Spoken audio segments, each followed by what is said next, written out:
Hello, um, I am Amber and I will be narrating this PowerPoint. We're going to go over child development and really look at infancy through adolescence and what kind of differences there are between the stages of development and kind of things that you can expect to see from kiddos of different ages. So, one of the things to be aware of in terms of overall development from when kiddos are born through about 9 years old, but specifically for about birth to two, um, is that children will go through natural phases of stability and instability. It's very common, it's normal.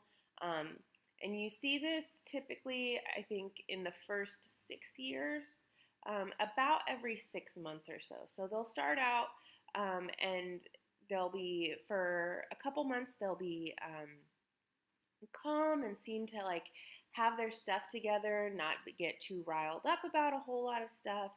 And then in 4, 5, 6 months, you'll see them all of a sudden like start to disintegrate and kind of have some sort of it's called disequilibrium.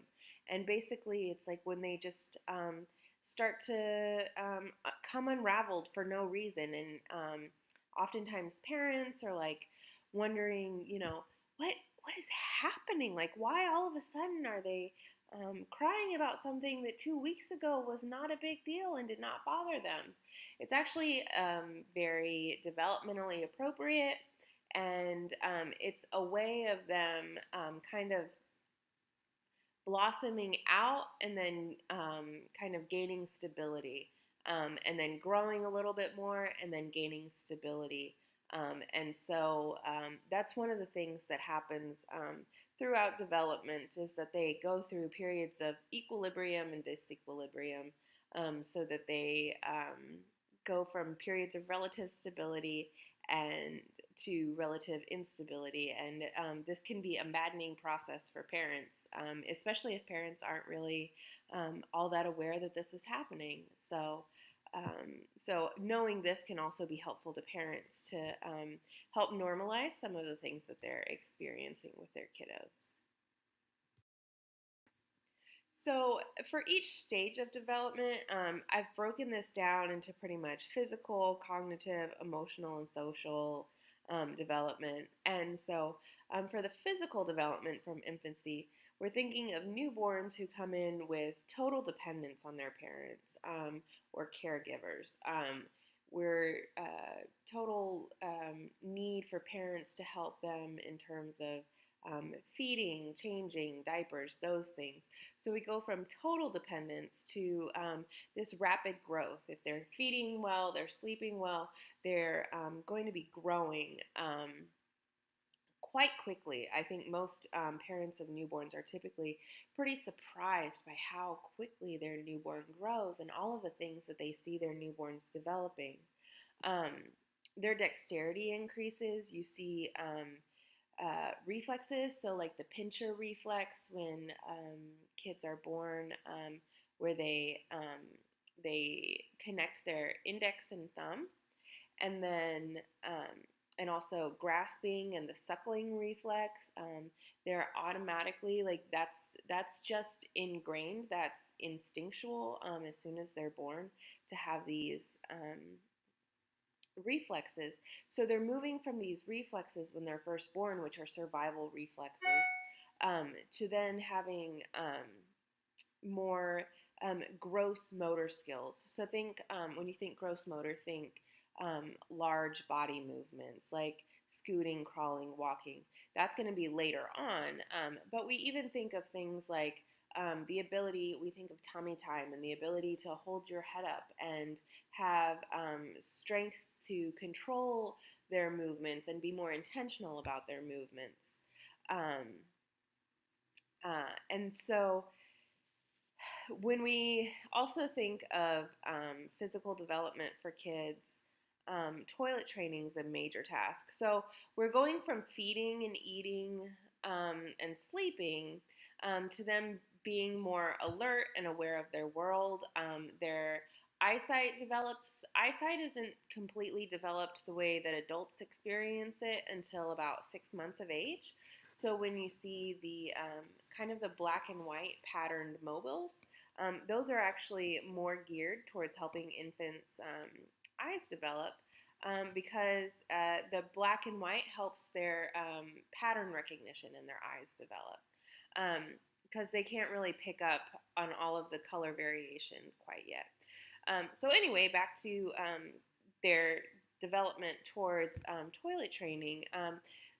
They're they're developing more ability to control what's coming into their bodies, and at some point they're going to express curiosity, and that's really one of the indicators that children are becoming ready for toilet training is when they're um, expressing interest in what might be happening in the toilet.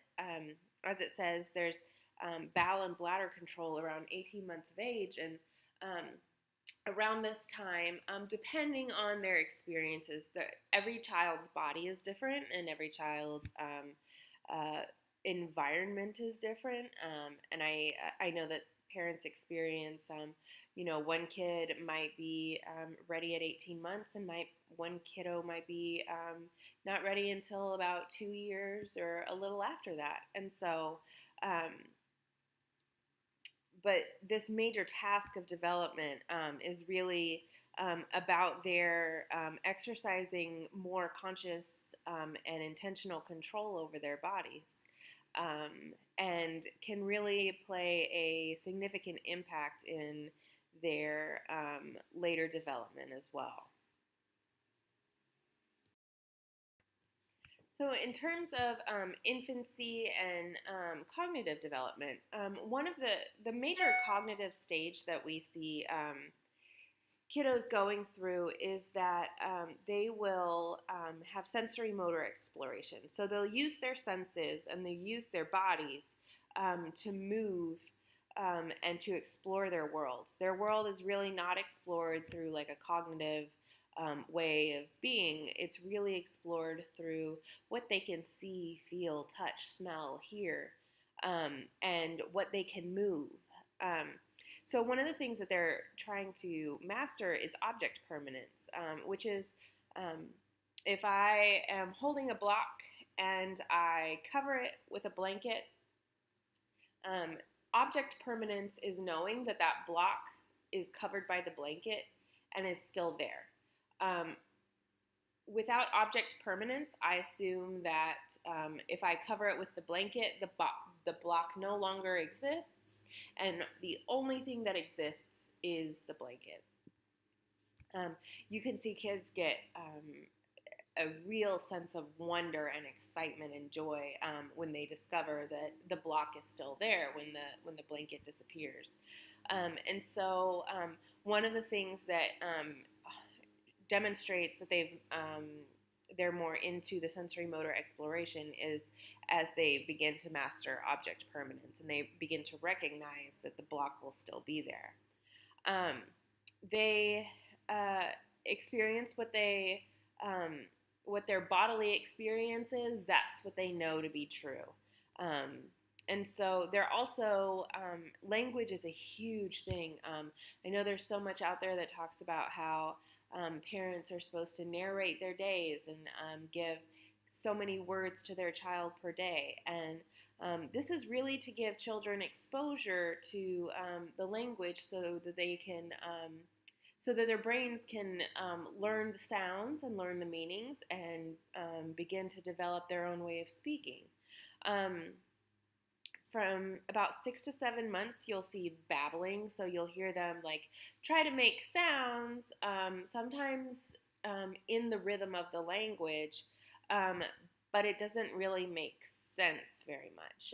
You can tell that they're participating in that they're trying to make sounds, but it's not really anything meaningful, nor are we expecting them to have meaning attached to it.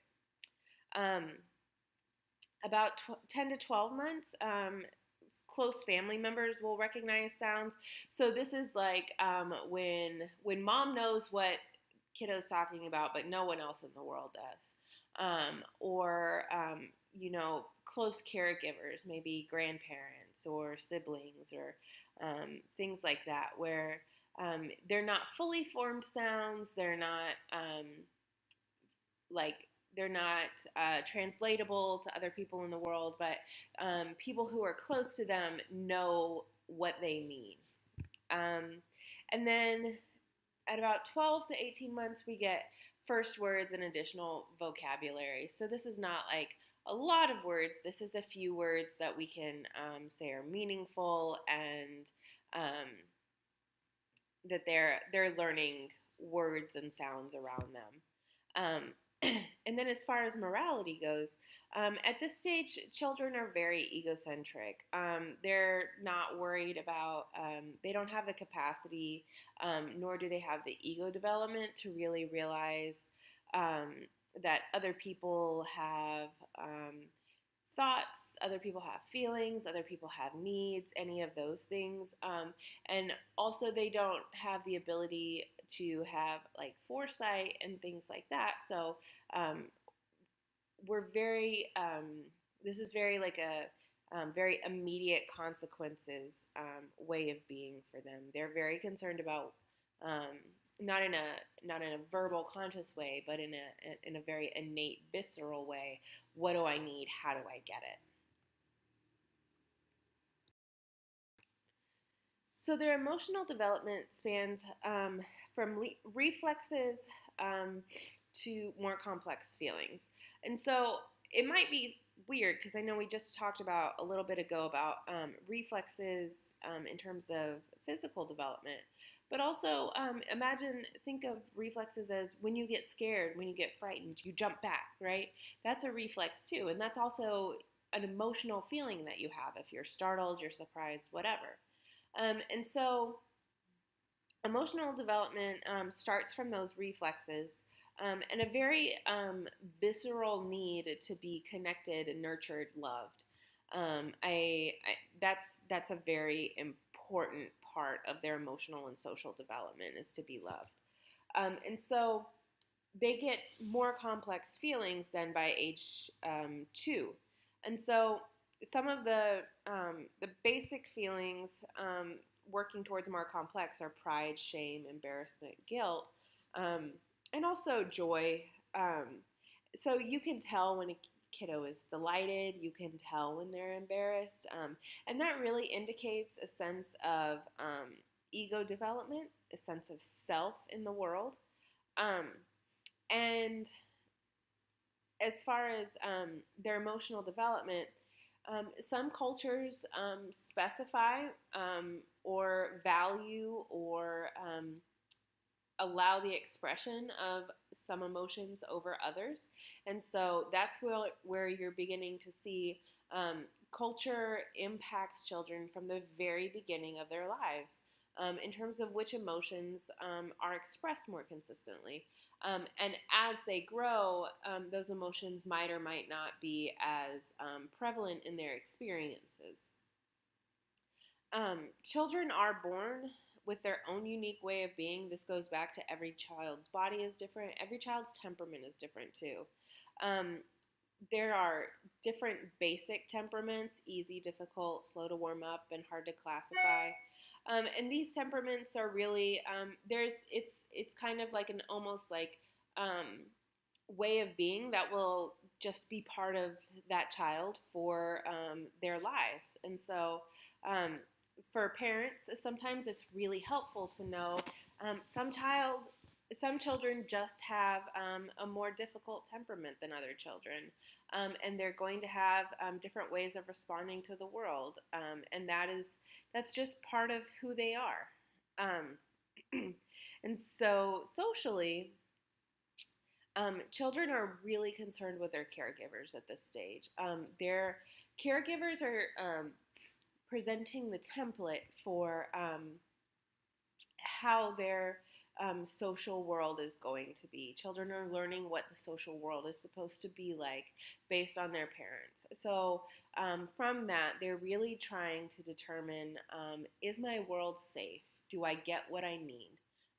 Can I trust the world around me? Um, and this really comes from their caregivers and the people who are around them most. Um, and their communities and historical contexts impact children's social development as well. This goes all the way down from their neighborhood community, the availability of resources in terms of nutrition and adequate childcare and consistency of being able to give the child what the child needs, to historical context in terms of is the government supporting parents through paid maternity leave, to other socio-cultural factors? Is there a refugee situation happening? All sorts of historical and cultural values that play a role in the care that the child is able to receive. And then through their interaction with others, like we talked about a little bit earlier, they're beginning to develop a sense of themselves.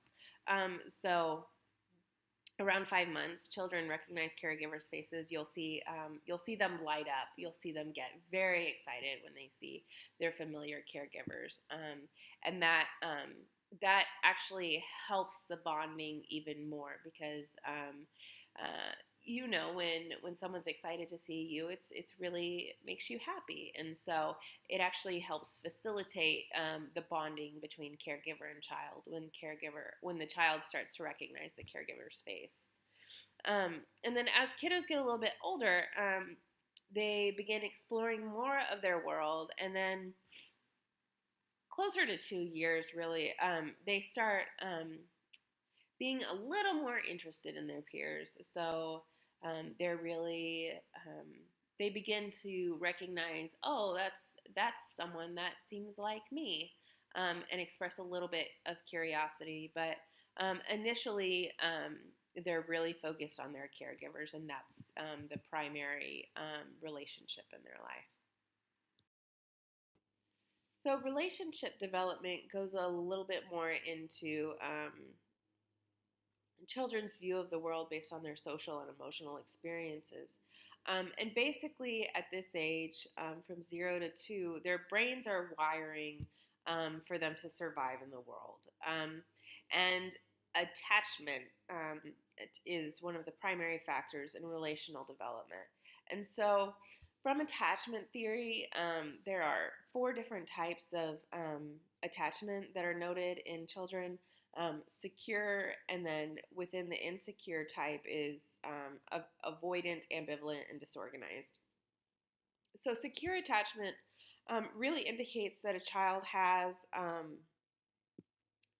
a view of the world that is safe. So, going back to our emotional development and social development in terms of depending on caregivers, a secure attachment develops when a child can be separated from the parent or caregiver and then experience reunion as joyful and happy, and can be soothed and comforted by the parent, despite any distress that the child experienced at the parent or caregiver's absence. This really indicates that it's okay to get upset. It lays the groundwork for it's okay to be distressed. It's okay to be separated. We will come back together. You will have your needs met. It is safe, and you are okay.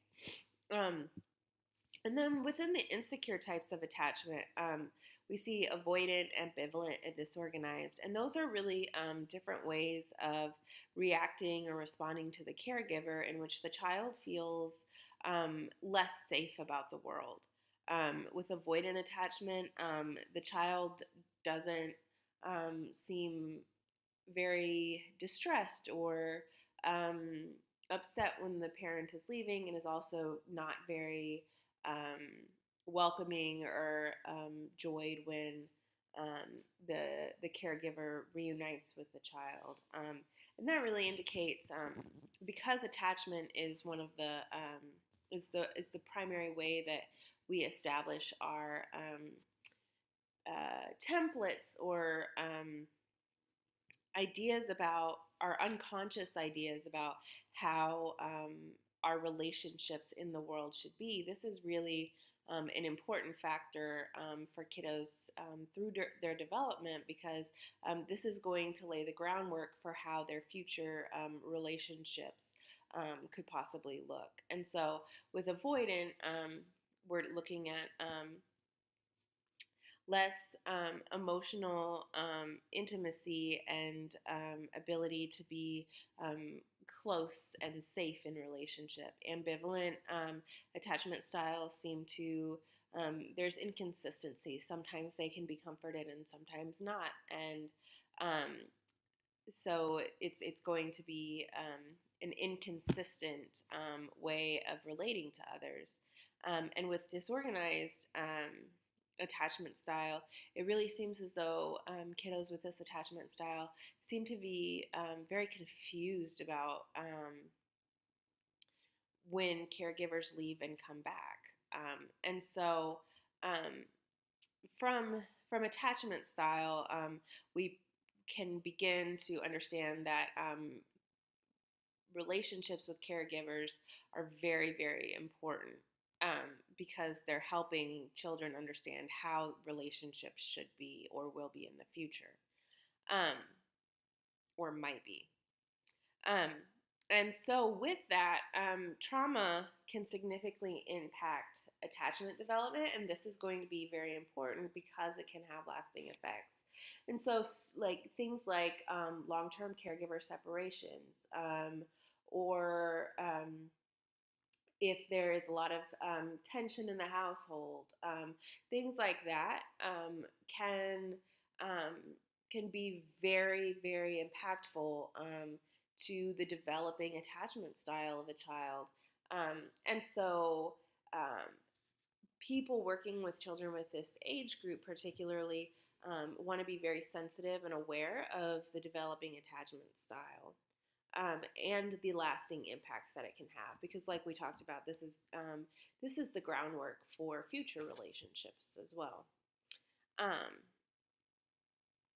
and just knowing from their developmental level, in terms of their brain development, relationships at this moment in their development are very emotional experiences. They're very present moment.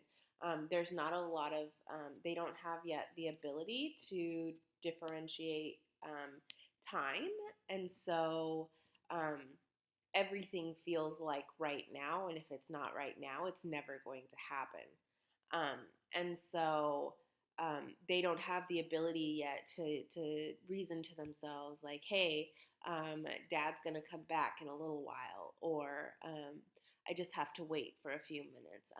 If they don't have it now, they believe they might never have it. And so that's going to be something, too, that it helps in knowing if you're working with or surrounded with youngsters, to as adults, to help remind ourselves that kiddos don't have that ability yet.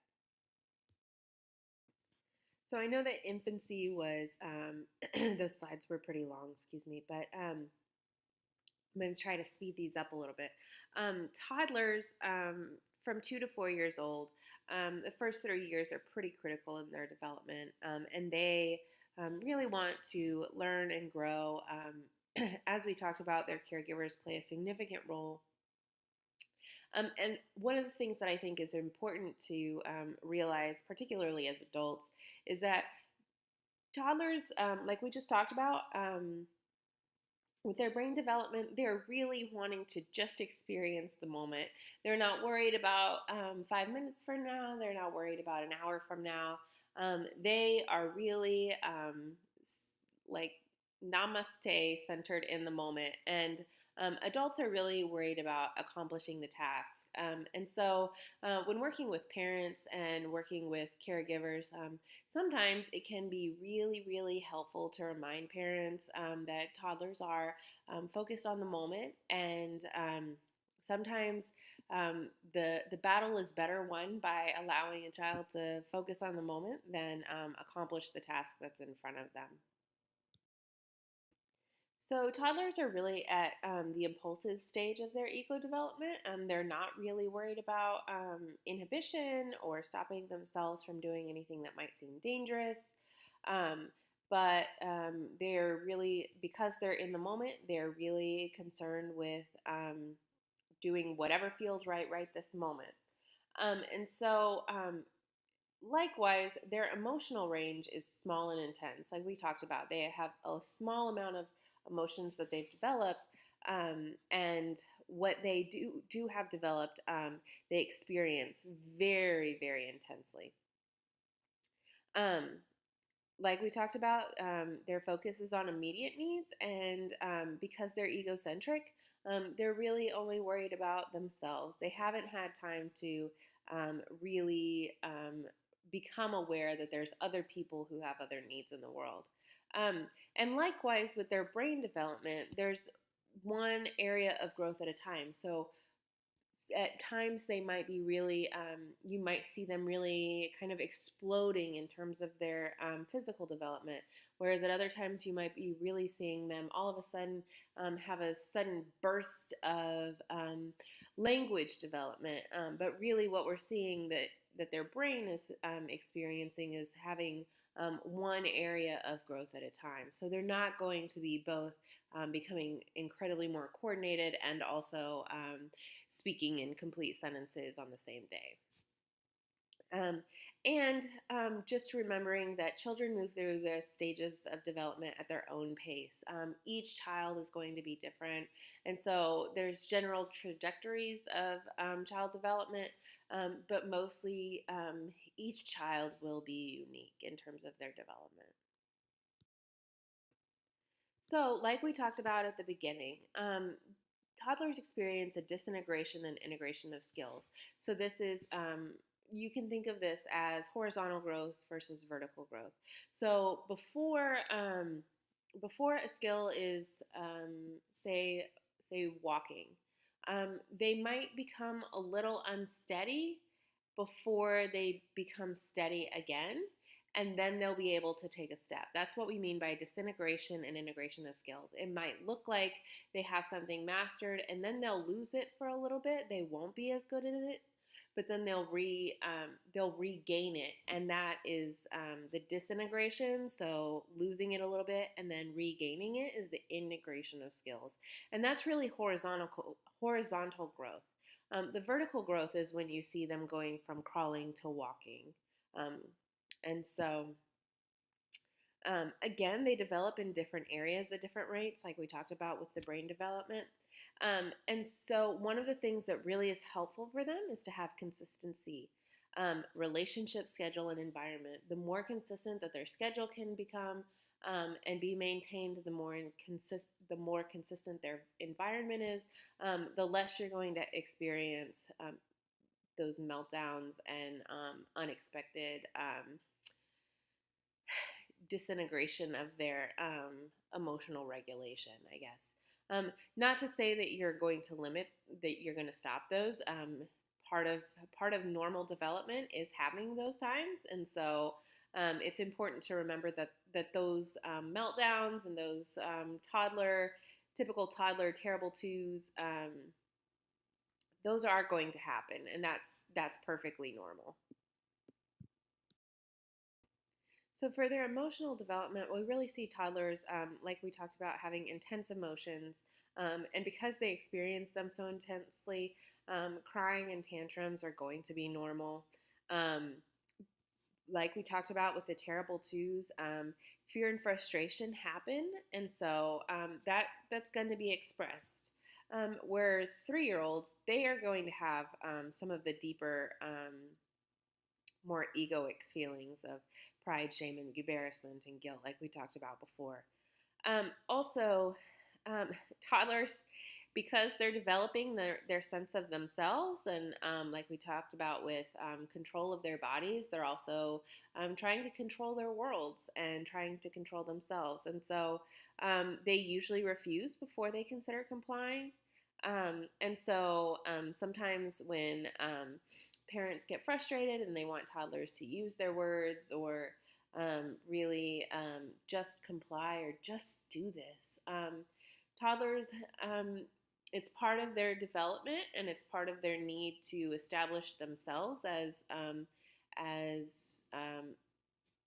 people with agency in their world, to be able to refuse before they comply. So we really see with physical development, toddlers, they're becoming more coordinated, and they're actually becoming um, more independent and seeking out the world over being so dependent on the caregiver. This is really when kids are exploring bugs and wandering off from parents, and that's pretty normal. They're establishing and learning who they are and what type of agency they have in the world. Um, with that said, they're not as developed in their fine motor skills. They're not as developed in their coordination as kiddos who are older and kiddos who are a little more advanced on the developmental spectrum. And so, oftentimes, particularly if you think back to the previous slide in terms of age 2, fear and frustration are the primary emotions around age 2. And so, you'll see a gap between their wants and abilities. And this can also be a source of frustration that both children experience and then also that parents experience. Knowing that children want something and sometimes it's difficult to understand why they just can't do it. But knowing that their bodies simply aren't as finely tuned in some ways as older bodies are is an important sense of awareness for adults to have. In terms of their cognitive development, toddlers are really blossoming. They go from having limited word vocabularies to arranging words into short sentences. Um, they, as therapists, one of the things that we can do is use reflective language. Or as parents, helping parents also to understand reflective language. So, reflecting feelings, really letting them know you feel frustrated, you feel angry, you feel excited, you feel happy. Those reflective language turns can really support their language development, particularly in terms of their emotional vocabulary, and also can help support their emotional development too. Um, Toddlers do begin learning the perspectives of others, but they're still very egocentric. But part of growing out of that egocentrism is realizing that there are others in the world who have other thoughts and wants and feelings and needs, and they begin to develop the ability to recognize that. And primarily, what toddlers do is they observe and imitate. So you'll see them copying a lot, and that's really them learning what's happening and making sense of what they've observed in the world. Toddlerhood is a very playful time of their lives, and so through play, they can express their emotions and learn more about their experiences. It's really interesting because a lot of times parents feel like they should be helping the child narrate or have a play theme or pattern that really imitates life or imitates like domestic life or things like that. But one of the things that's important to remember about toddlerhood is that the play might not make sense to adults, and that's okay. They're figuring out their worlds in the ways that they need to. Also, it's important to remember that children under 3 have real difficulty differentiating imaginative and real life, and so oftentimes, if they think it, then they think it happened. There's no delineation between those two. But one of the things that therapists can do is really see play as a metaphor for something that's happening. And when children are in their imaginary worlds, help encourage parents to stay in the metaphor, encourage parents to stay with that imagination, that creativity, and facilitate that play. Because that is really the foundation for a lot of making sense of the world, as well as creativity that's going to emerge later.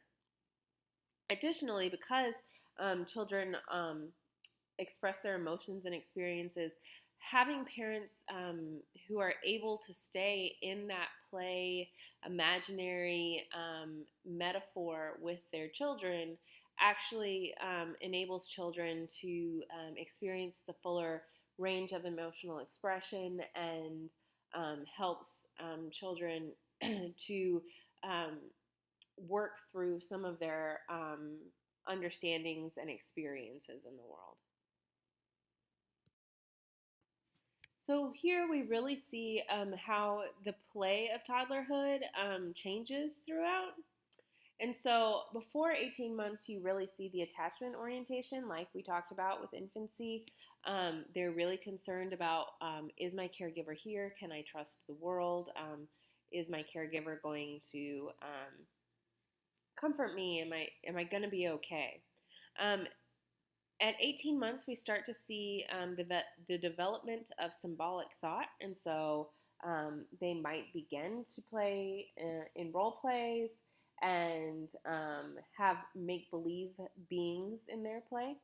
And this is very normal. From 19 to 22 months, we say decentered symbolic play. And so, what this means is really that a car can start to mean that it's a car, whereas at 18 months, a toy car might have been a car, or it might have been a dinosaur, and it doesn't really matter to the child. Whereas from 19 to 22 months, it's going to be more typical that they typically, a toy car will represent a car, and they'll even start to make the car noises to indicate that it is a car.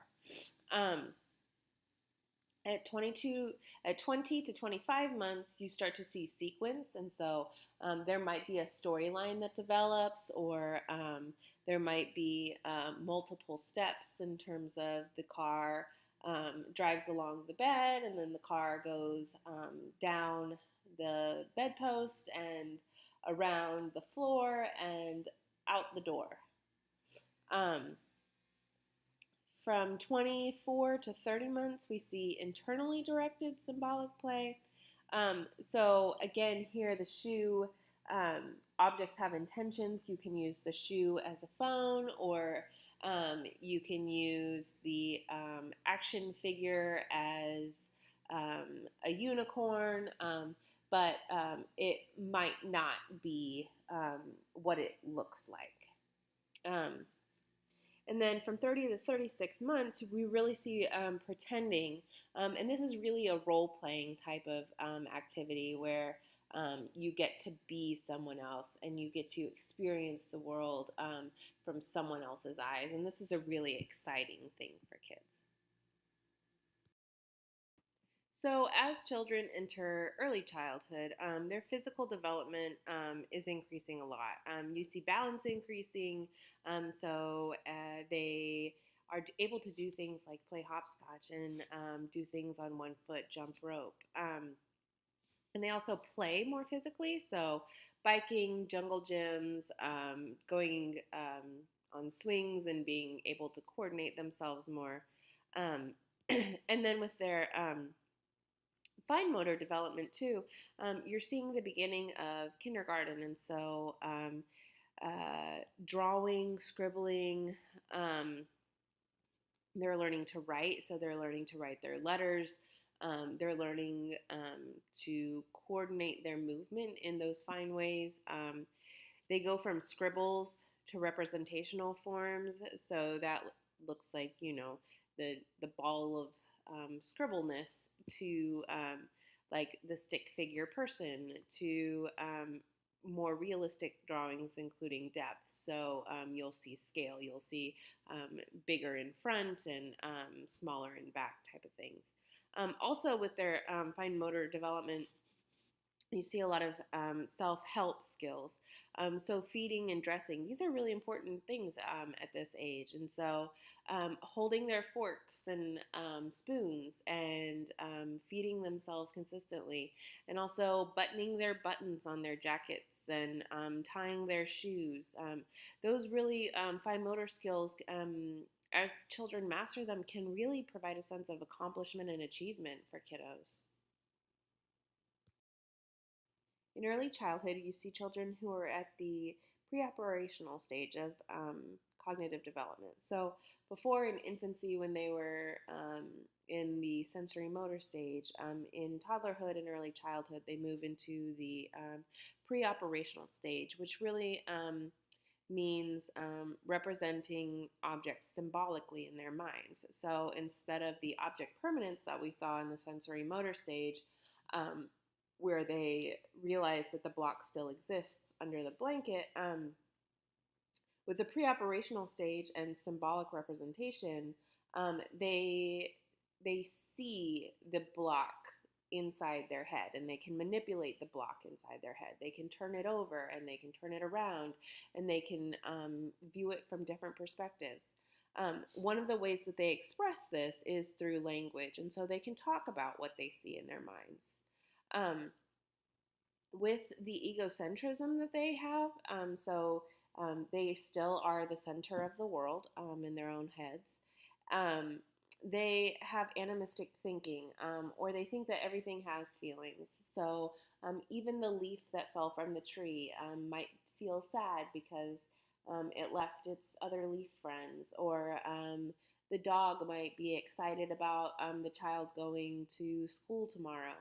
And so really, what they're seeing is that even their stuffed animals might have feelings or miss them, or things like that.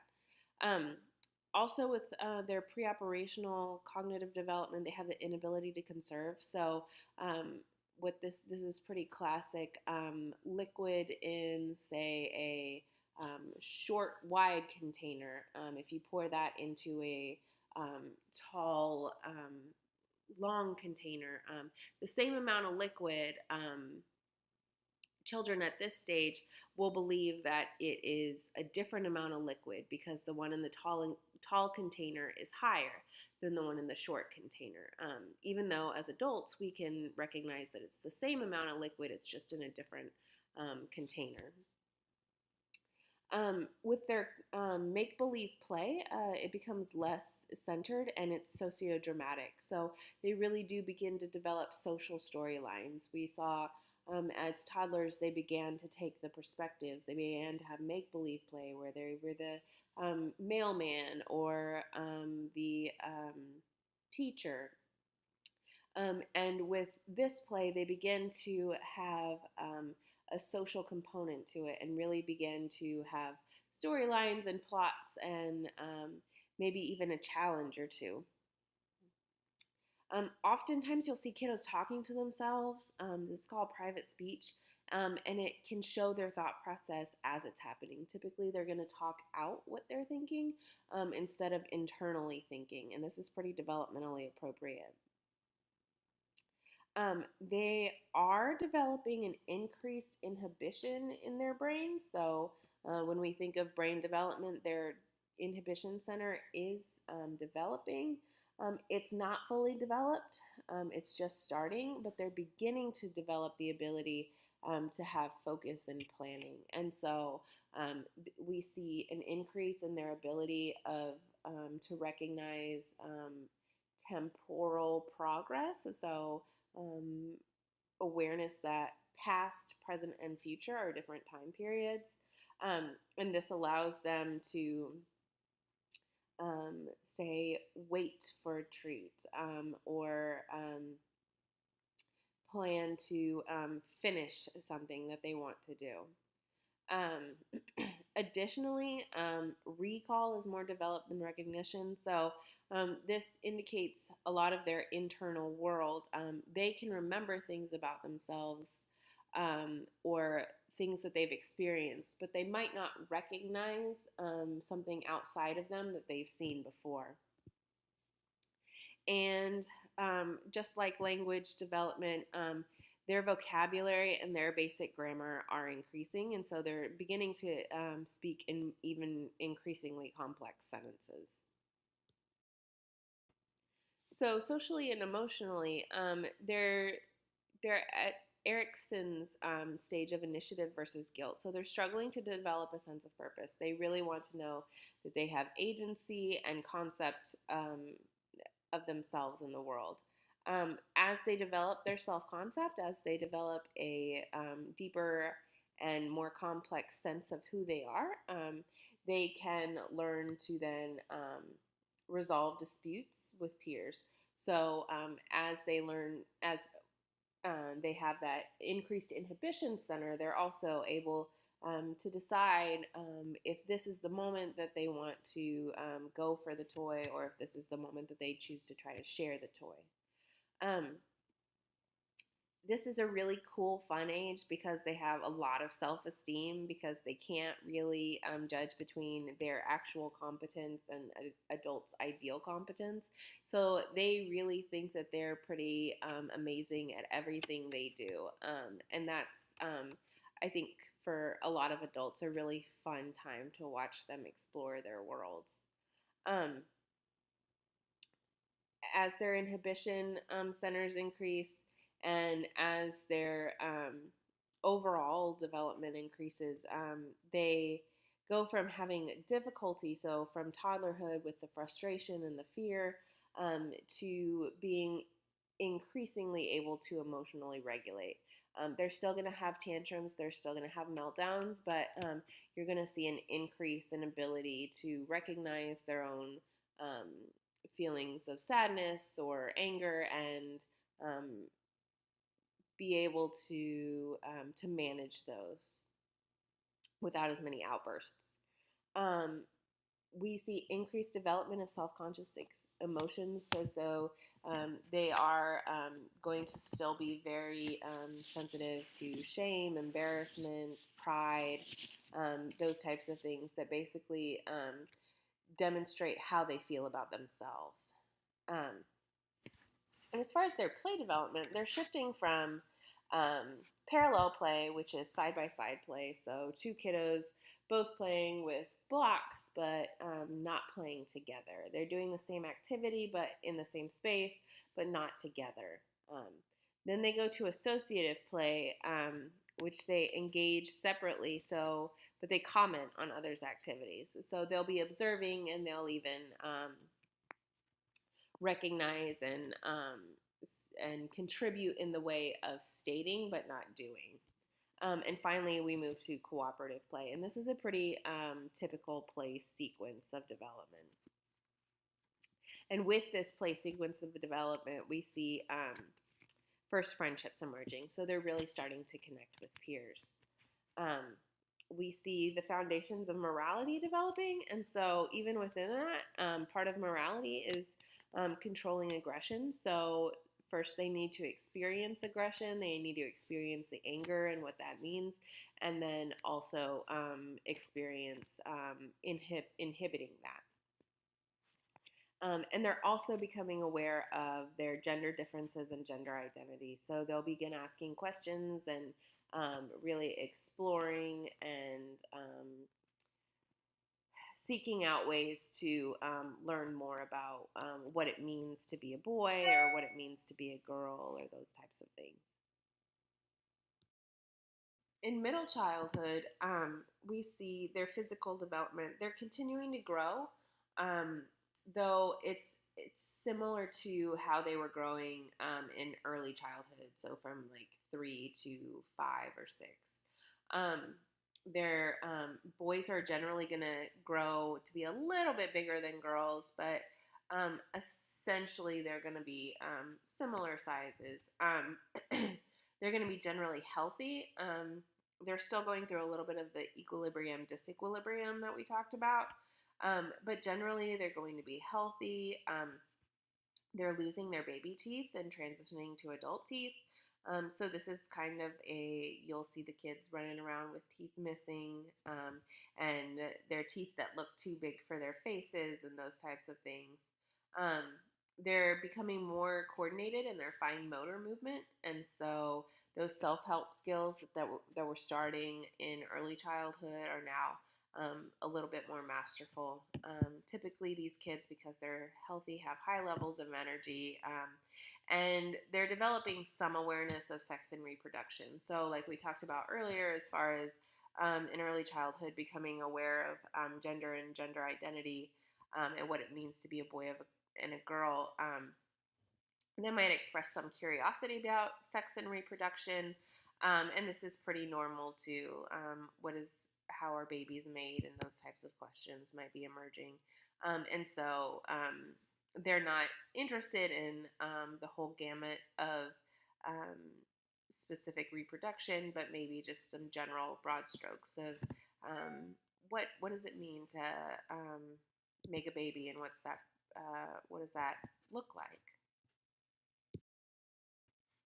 So, in middle childhood, kiddos also have an increased ability to focus and plan. You see them working more on homework and working more on assignments in school to really get things done. You also see them rules. Rules are very important for them at this stage. They're pretty concrete in terms of what rules mean to them. If you break a rule, that means a consequence, and not a lot of awareness about why rules might be there. At this stage, if you think of earlier, they were exploring the world through their bodies. At this point, they're exploring through asking questions and still learning through discovery. So, still through their experiences, but they have enough cognitive complexity at this point to learn through discovering. They're very, very curious, and so sometimes that can be interpreted as a little off-putting to some adults. But really, kids at this stage are really looking for um, just to understand more and learn more and explore more of what they find in the world. Um, they're differentiating between fantasy and reality, so they know the difference of thinking or imagining something and something actually happening, and they can um, they can show that difference. Um, they have more impulse control, more inhibition development in their brain. Um, they're having increased logical reasoning and specifically really enjoying humor and jokes. A lot of puns are really exciting for kids at this age. So, social and emotional development for kids in middle childhood, they're going to be sensitive to criticism. They're gaining a more realistic sense of competence. They're more aware of what expectations are out there regarding task completion, and so both this more grounded sense of competence um, is related to their sensitivity to criticism. They're realizing that they're not as amazing at everything as they thought they were when they were younger, and so this does lead to an increased sensitivity. But they're also more aware of others and their needs and feelings, which we're seeing like development of empathy at this point. They're wanting to be the best at everything, and in terms of their friends, they're developing friendships with those who have similarities to them. It's easy to be friends with someone who likes soccer too, like you see in the picture. They're cooperative play, so contributing to each other's play. Um, Again, the sensitivity to criticism, they're aware of comparison to peers. And then around 8 years old, typically, they tend to prefer the same gender peers.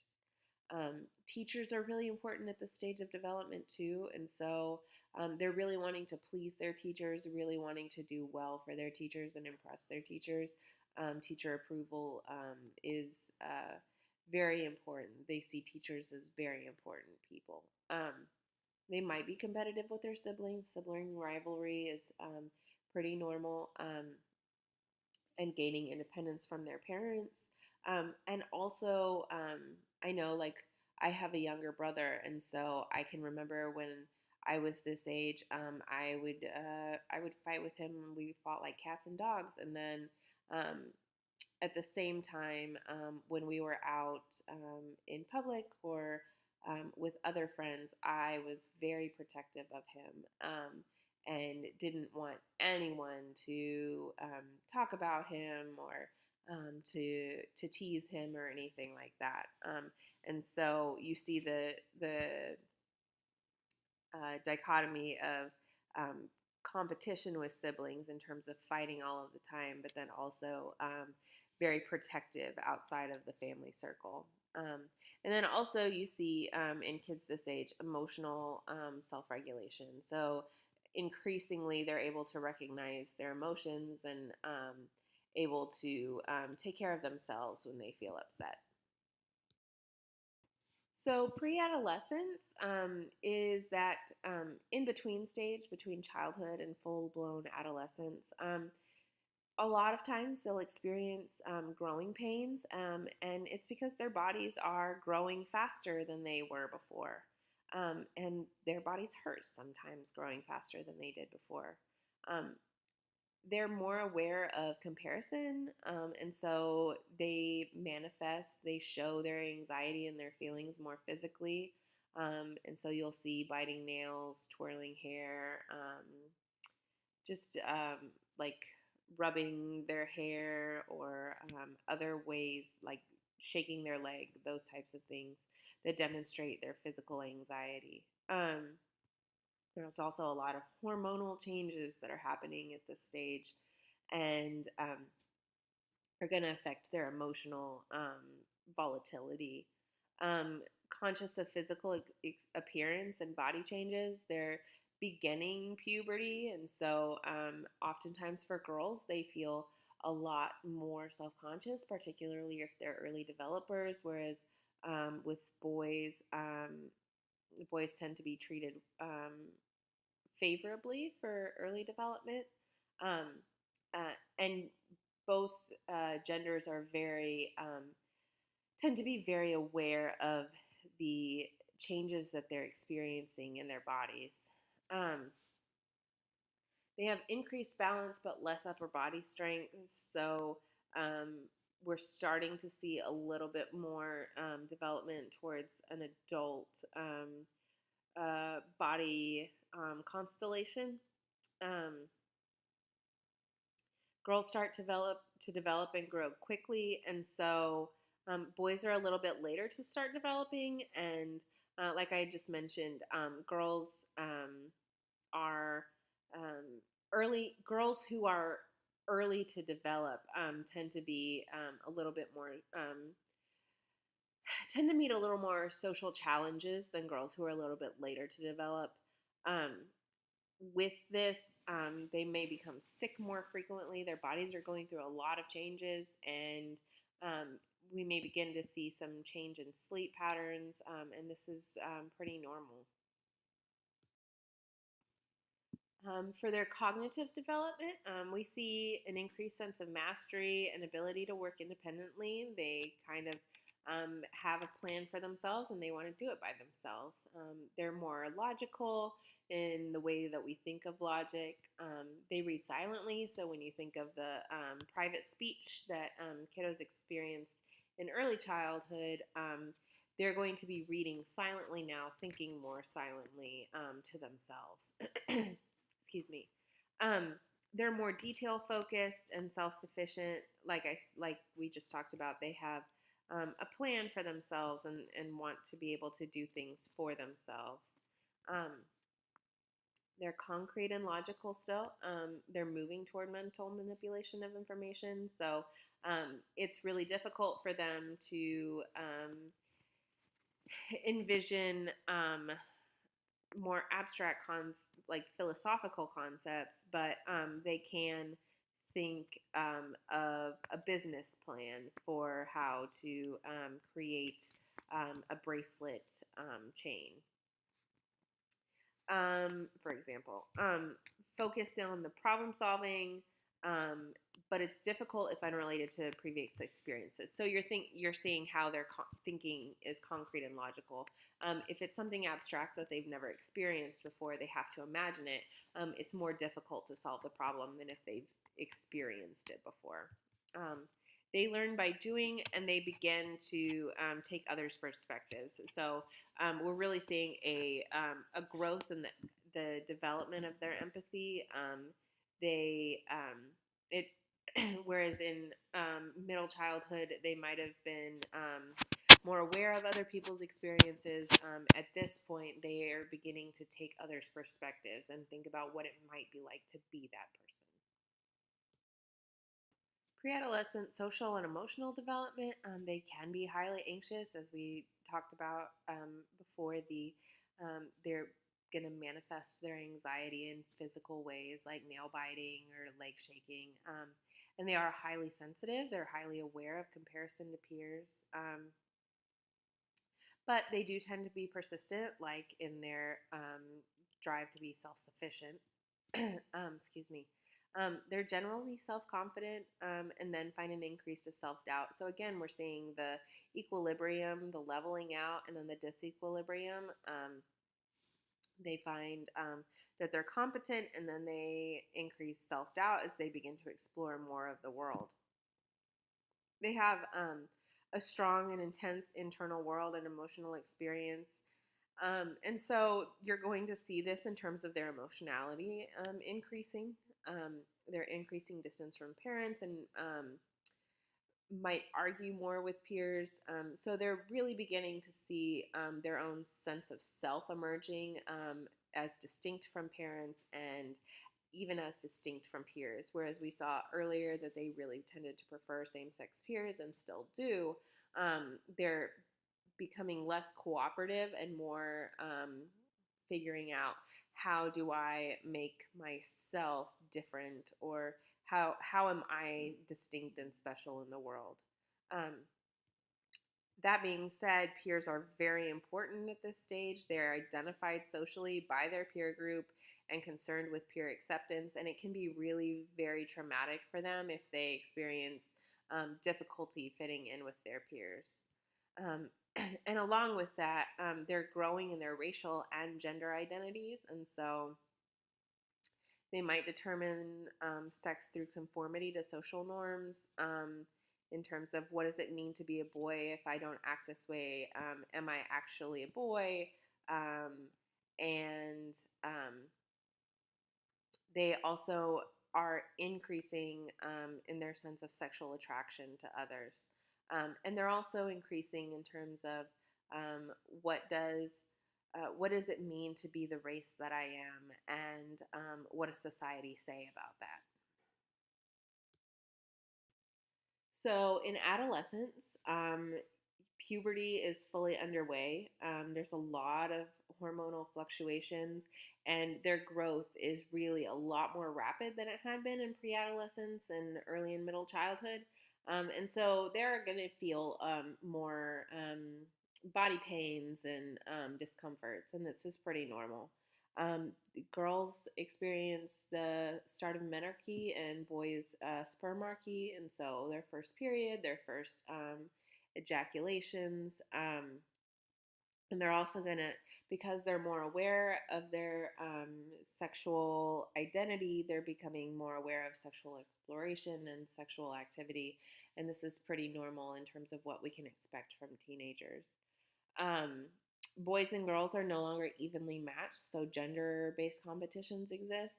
Um, we saw the loss of upper body strength, and um, the hormonal impact on their bodies is going to be different. And so this is why we're seeing a separation in terms of sports competitions. Overall, it's particularly in the U.S., the onset of puberty is younger than it used to be, and so you're seeing kiddos go through some of the phases of development earlier and earlier in their lives. Um, and so this is something to just be aware of, particularly in an age where we're aware and sensitive to bullying and the impacts that that can have. Being aware of how the developmental demands and the societal expectations on um, what it means to be developing and what it looks like can affect and impact developing kids. And like we talked about, early maturing boys are typically seen favorably, whereas early maturing girls are typically seen unfavorably, and how much this can impact them. Their brains are rapidly changing too.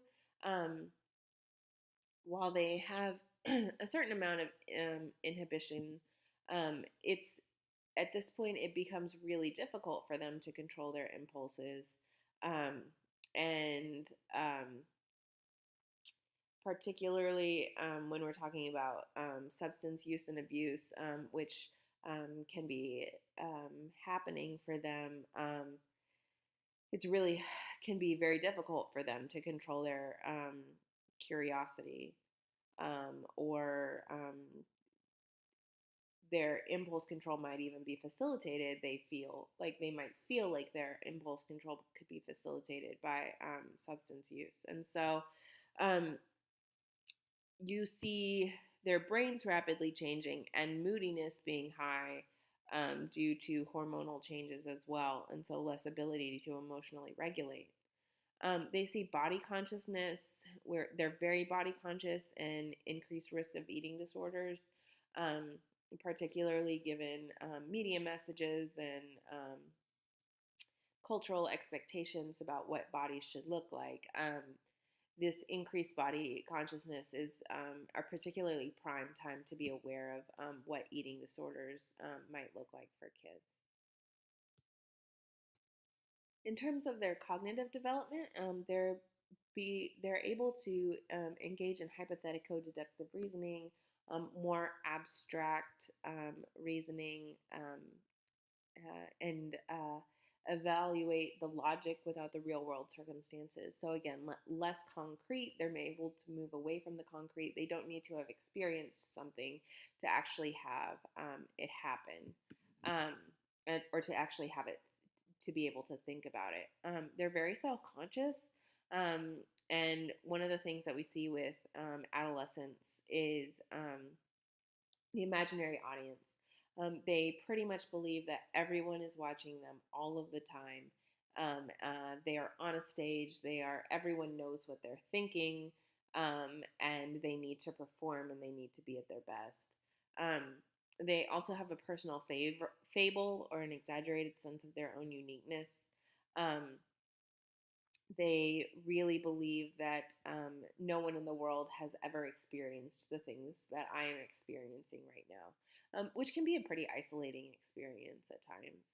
Um, and gender expectations come in pretty strongly at this point. They really can impact subject area success. So here we're thinking of boys being good at the science, technology, math areas, and girls being good at language arts and social studies. And so while this is not accurate in terms of what people of any gender are able to achieve, um, the the societal expectations that they become increasingly aware of actually can have a great impact. And so teachers and counselors and parents working with these kids need to be aware of these and need to be able to help counteract the effects of those. So, adolescence is a very big time for social and emotional development. They're gaining self understanding, their understanding of themselves, and they're learning who they are. They're learning who they are, and so as they're learning who they are, their understanding of themselves changes, and their self esteems also fluctuate.